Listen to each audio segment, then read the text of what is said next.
All right, welcome back to the channel. It's your boy Fanon. And in this video, we have got some breaking news about Canelo Alvarez and a fight with Dmitry Bivol.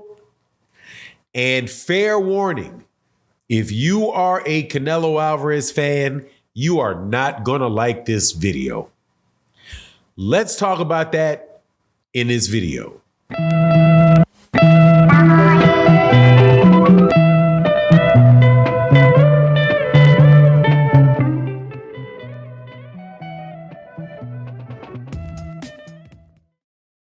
All right, welcome back to the channel. It's your boy Fanon. And in this video, we're going to talk about Canelo Alvarez being one of the bigger frauds in the history of boxing. I am thoroughly convinced now with an announcement that is coming from Eddie Hearn of Matchroom about a rematch between Canelo and Dmitry Bivol. But before I get into that, let me welcome you back to the channel. If you are new to the channel, please accept my invitation to hit that subscribe button. Hit that bell icon so you can be notified of when we release more videos. And also, if you are a longtime subscriber and supporter to the channel, thank you so much for your continued support. And thank you to everybody that supports the channel in the super chats and in the cash apps and the live stream, and especially the people in videos that support during the super thanks. Thank you so much for your continued support. But let's talk about it. All right. So Canelo Alvarez is the undisputed 168-pound champion.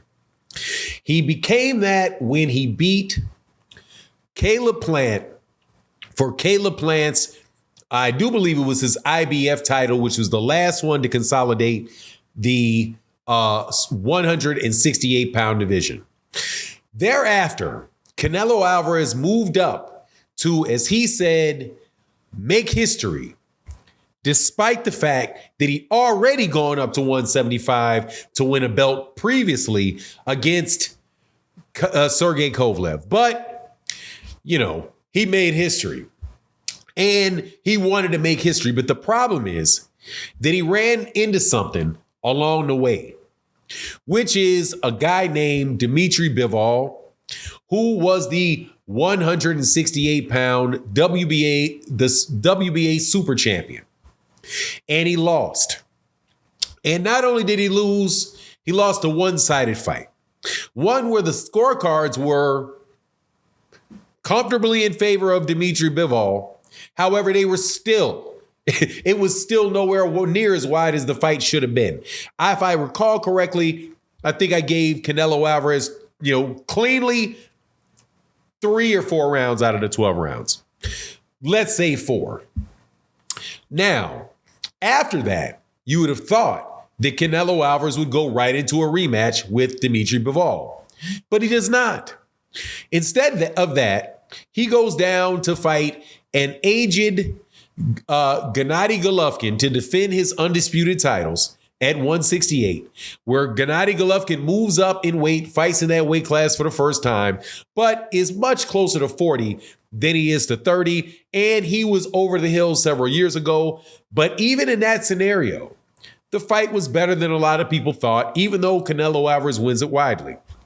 So now it is time to go back and get his pound of flesh, get his lick back from Dmitry Bivol.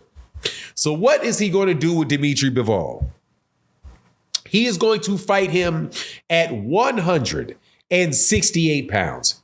Remember, Canelo Alvarez lost to Dmitry Bivol for Dimitri's 175-pound title. And instead of going back to 175 to fight Dmitry Bivol again for Dmitry Bivol's belt at 175, Eddie Hearn and Matchroom are pushing to get, and according to Eddie Hearn's tweet, successfully got Dmitry Bivol to come down in weight to 168 to fight Canelo Alvarez. That is why I'm telling you that Canelo Alvarez has got to be one of the biggest frauds in boxing, that I can't say in boxing history, because, it's a long time in boxing history, several hundred years. And I'm sure that there are people out there who are really very, very, accomplished and well-versed historians and may be able to point out to a couple people they're not. But if you look at the record of Canelo Alvarez, especially over the last 5 or 6 years, I think you're going to be very, very hard pressed to find somebody that fits the word fraud more than he does. Now, is fraud harsh? I don't think so, because I was a Canelo Alvarez fan. The first bubble came between Gennady Golovkin and Canelo Alvarez, getting ready for Gennady Golovkin versus Canelo Alvarez 2, where Canelo Alvarez tests positive for performance-enhancing drugs. So that's strike one. He fights Gennady Golovkin, wins the fight. Then, while he's in 168 pounds, there is another champion there for undisputed, who goes by the name of Demetrius Andrade, or Andrade. Does he fight him? No. Why? Because undisputed is not important to him at the time. And even though he could have had 3 of the belts, he does not fight Demetrius Andrade. And then he loses his IBF belt because he will not fight Sergey Derevyanchenko. What does he go and do? Over the course, since the time he fought and defended a belt at 160 pounds against Daniel Jacobs, he has not fought a Latino, specifically Mexican fighter, or a black fighter ever since. He does not fight Demetrius Andrade. He does not fight Jermell Charlo. He publicly says he will not fight Mexicans, which means he's not fighting David Benavidez. So you do all of that, right? Then to boot, you are now going to lose to somebody and then have them not rematch them at the weight for their belt in a weight class that is 7 pounds above you. You are going to fight him by bringing him down in weight to fight you at your weight.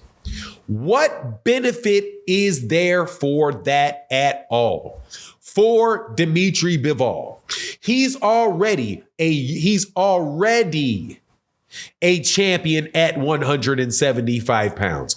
You cannot tell me any other reigning champion in boxing that will benefit from moving down in weight to fight somebody at a weight class below them, especially if they had already lost to the guy at a higher weight class. Because there are going to be people who say, well, Fanon, that what about Andre Ward when Andre Ward fought Chad Dawson? Big difference. Andre Ward was very clear. I am not going to 175 pounds. I'm the 168-pound champion. And Chad Dawson challenged him at 168 pounds and decided to go back down at 168.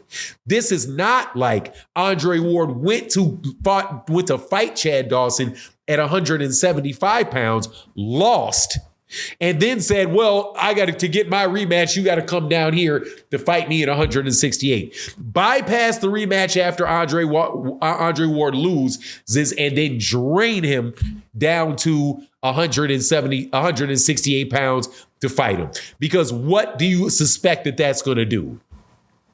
The likely result of that is it's going to weaken Dmitry Bivol. And it is the very definition of weight draining an opponent, especially since you already lost to the opponent and you lost to him wide at 175. So what's the difference going to be?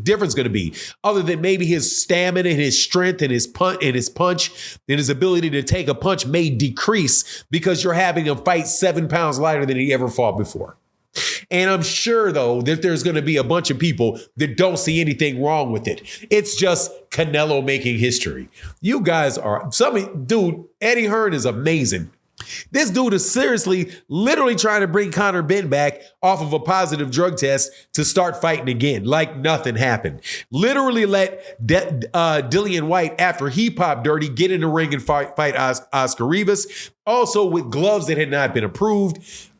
Man, yeah, dude, it's just Y'all, this is wild. In my opinion, it's wild. But anyway, that's my take on the matter. You let me know what you think in the comment section. And with that, I'm out. Deuces.